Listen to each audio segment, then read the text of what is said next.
Israel's greatest ally. Winston Churchill's lifelong support for the Jewish people and the foundation stone he laid for their homeland. Winston Churchill, the lifelong friend of the Jewish people and one of the key players in the creation of the State of Israel.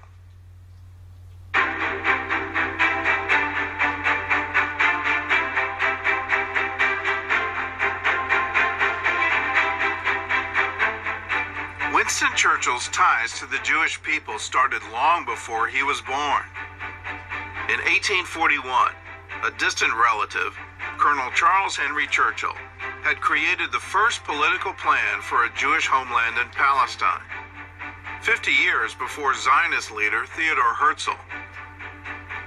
And Winston's father, Lord Randolph Churchill, was widely known and mocked for his circle of Jewish friends. He inspired in young Winston a lifelong love for the people of the Bible. Among Randolph Churchill's closest friends were members of the Rothschild banking dynasty, as well as the prominent Jewish banker, Sir Ernest Cassel. When Lord Randolph died, it was his Jewish friends who looked after his son. The Rothschilds helped Winston get a job, while Cassel managed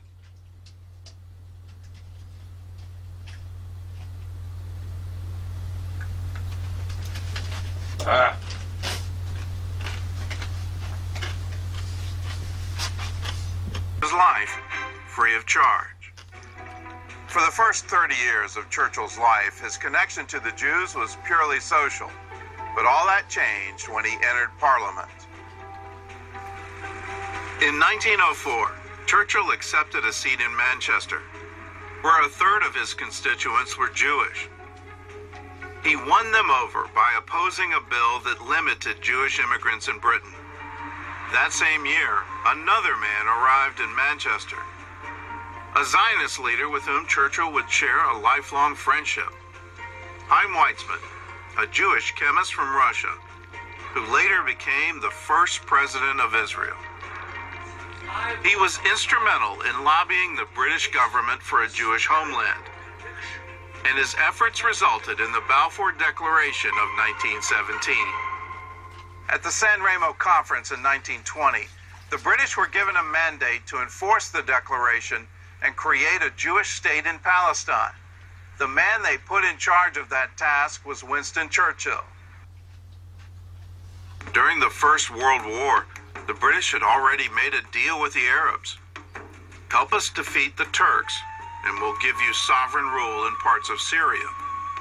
2 years later, the British promised the Jews a homeland further south in Palestine. It was up to Churchill to see that Britain kept both of those promises. So in March of 1921, he set out for Palestine. Churchill arrived in Gaza with the famous Lawrence of Arabia. Thousands of shouting Arabs had gathered to greet them. Churchill was impressed by their enthusiasm only because he didn't understand Arabic, and he had no idea they were shouting, "Down with the Jews," and "cut their throats." Lawrence, on the other hand, did understand them, but he decided to keep that information to himself. Right. Of course he did. Churchill went on to Jerusalem, where he met with Jewish Not and that Arab they used leaders. two nations against one another to get One of his first visitors Wait, was Emir Abdullah, an Arabian sheikh with whom Churchill made a deal. If Abdullah promised not to interfere with the Zionists west of the Jordan, the land east of the Jordan would become an Arab kingdom, ruled by Abdullah. And in one afternoon, the kingdom of Transjordan was born. Years later, James de Rothschild, a prominent British Jew, wrote Churchill that he laid the foundation of the Jewish state by separating Abdullah's kingdom from the rest of Palestine. Without this much opposed prophetic foresight, there would not have been an Israel today. For the next decade, Churchill refused Arab demands to end Jewish immigration and allowed the Jews to purchase as much land in Palestine as they could afford. As Jewish development increased, so did the Arab riots. And at one point, Churchill even threatened to send a warship to the port of Jaffa to keep the peace. Not only was the Middle East in turmoil, there was also a storm brewing in the House of Lords.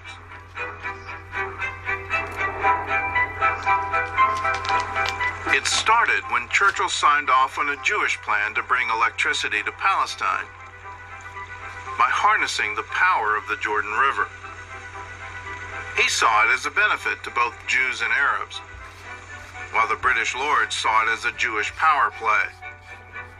They introduced a motion to abolish the mandate and nullify the Balfour Declaration. One after another, British lords denounced Zionism as a burden to the British taxpayer and a grave threat to Arab rights. When the House of Lords counted the votes, the anti-Zionists won, 60 to 29. The state of Israel was in danger of being killed before it was even born, and it was up to Winston Churchill to reverse the vote in the House of Commons. Churchill's speech was a rousing success, and the House of Commons voted overwhelmingly in his favor.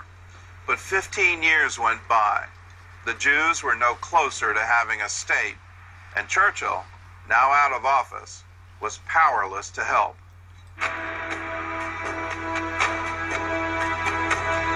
In 1937, the British Peel Commission recommended a partition of Palestine into two states, an Arab one and a Jewish one. Jewish leaders reluctantly accepted the idea because they felt it was better than nothing. Churchill, on the other hand, opposed it passionately, and he warned Chaim Weizmann that the British government couldn't be trusted. He urged the Jews to hang on until they got all of Western Palestine, from the Mediterranean to the Jordan River. Throughout the Mass genocide. Millions and millions of Palestinians killed, displaced, dismembered. All because Zionism wants the land so they can rule the world in their new world order.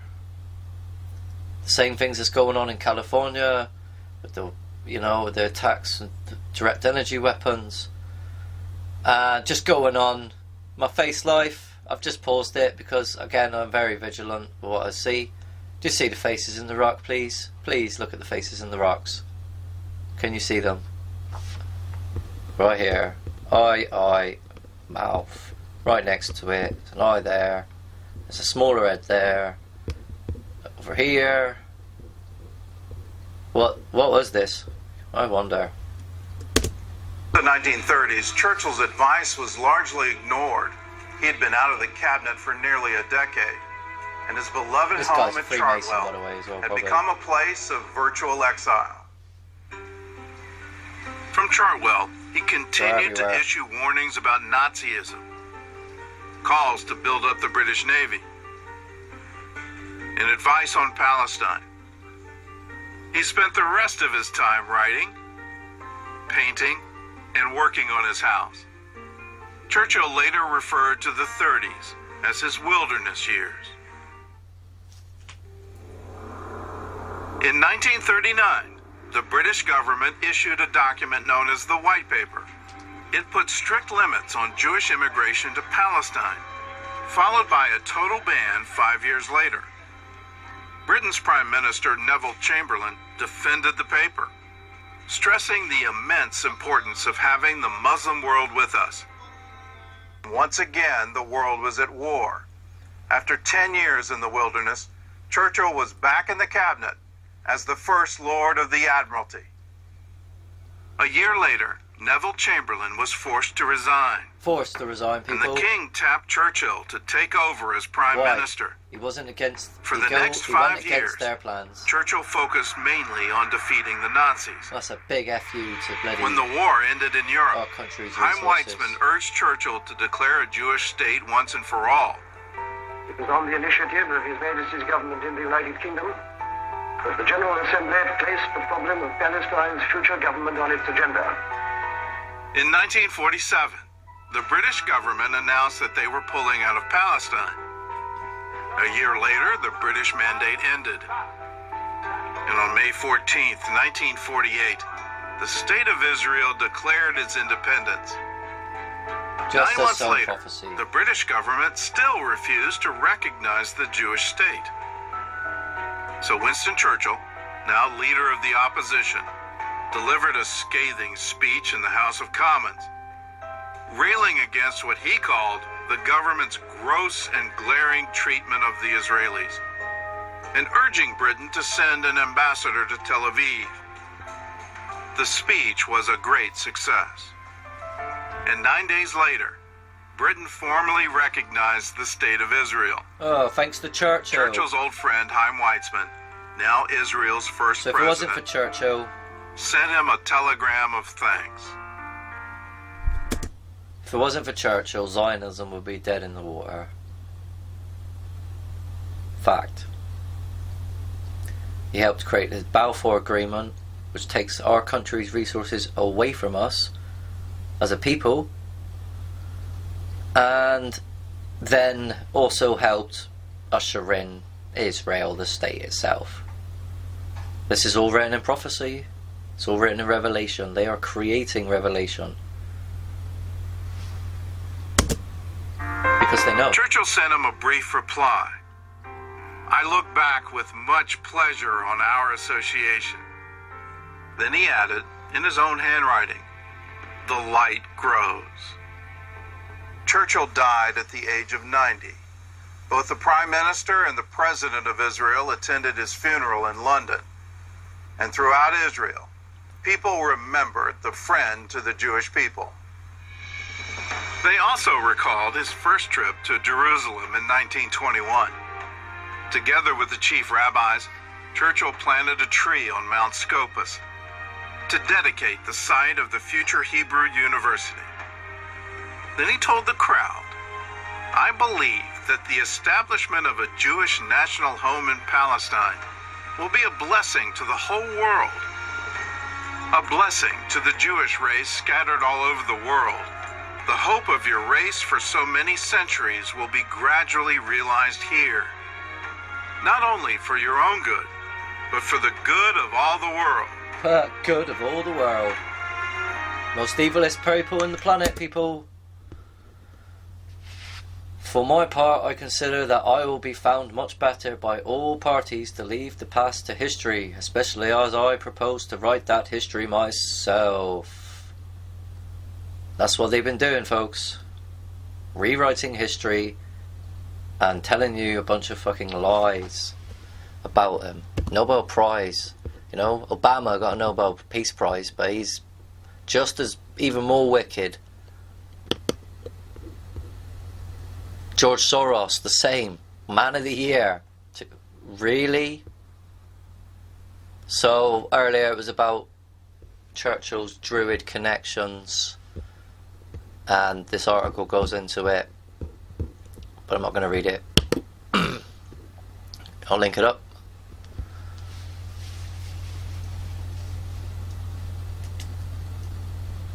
Hope you're kind of getting to see the connections between these evil institutions, i.e. Freemasonry, and their connections to the Templars and the Catholic Church,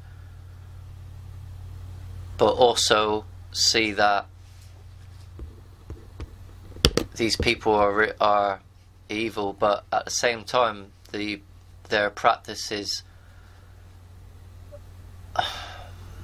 a lot of them are innocent, you know, to begin with. They're molested and unfortunately then brought up into the brotherhood to be gay and promote their agendas.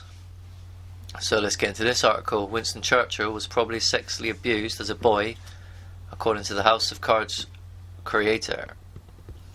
Winston Churchill, Britain's most famous Prime Minister and greatest wartime leader, was probably sexually abused, the novelist Lord Dobbs has claimed. More than likely because Dobbs has been through the same thing, right? The Conservative peer, who has researched the life of Churchill and written numerous fictional novels about the politician's time in office, made the allegation while giving a talk entitled Churchill, The Origins of Greatness. Although he did not say who may have abused Churchill, Lord Dobbs gave a vivid account of how at the age of 8 Churchill was stripped naked by the founder of his boys' school and repeatedly thrashed. The experience at St. George's School in Ascot, Berkshire was said to have left him both physically and emotionally scarred. Now, before I carry on with this article, and I will be going into this has everything to do with what's going to be put into the classrooms of primary school children, and not necessarily the physicality, but the mental side of things, and how they're going to create ideologies and gender problems, which then will cause mental issues, i.e. personality problems that will then make them either, very vulnerable to killing themselves and other problems. So, Lord Dobbs, the author of the famous House of Cards political thriller series, told Chalk Valley History Festival in Wiltshire he was neglected. He was abused physically, emotionally, and probably sexually too. Explaining, notice the sign as well, it's always the same. Explaining how, as a novelist, he began his research from inside the head of the subject, the peer said, "Before I got to grips with Winston, I wanted to know who the man was, what made him react, what made him joyful, what drove on him. He was a driven man. He was obsessive in many ways. He don't become great by being nice and kind and cuddly. You become great by doing things that other people simply don't have the gumption or having the opportunity to do. I felt it necessary to understand the young child. He didn't have a difficult childhood. He had an impossible childhood." Remember what I said about the eyes and the pictures? You can tell how bad someone's childhood is just from a picture, and looking at their eyes, looking at their demeanour, looking at their posture. Just like I'm going to show you later in a minute about what's and the connection to the primary school kids and what's going on. He was neglected. He was abused physically, emotionally, and probably sexually too. Right. Churchill began boarding at St. George in 1882, aged just 7. The school was founded 5 years earlier by the Reverend Herbert William Schneid Kinnersley as a boys' prep school. However, Schneid Kinnersley, the son of Birmingham magistrate, who as a headmaster taught Latin and Greek, was well known for severely flogging his pupils, including Churchill. Right. Lord Dobbs, who was Chief of Staff Murder Margaret Thatcher, said his first days at his first school, St. George in Ascot, ran by Reverend Schneid Kinnersley, a man who was brutish and is violent even by Victorian standards. Winston was one day found to have stolen a packet of sugar. For that crime he was taken to the headmaster's study and thrashed. He had to be broken.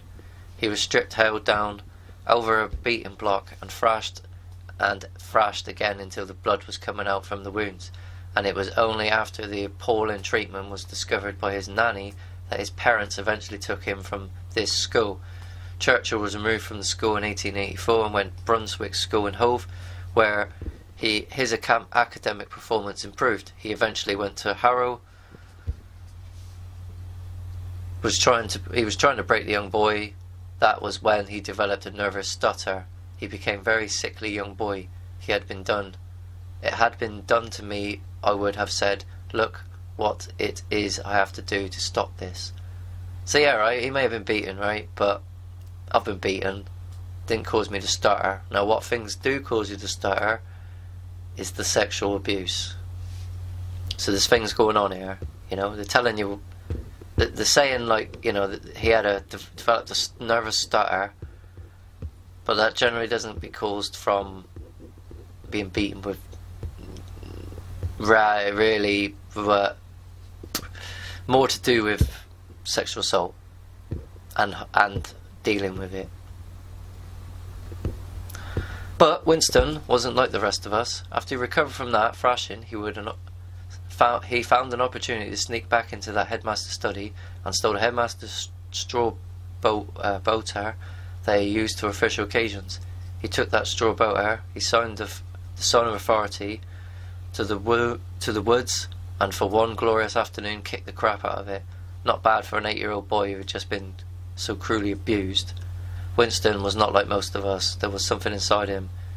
In that 8-year-old boy, I could see some of the origins of the 65-year-old man. Alright.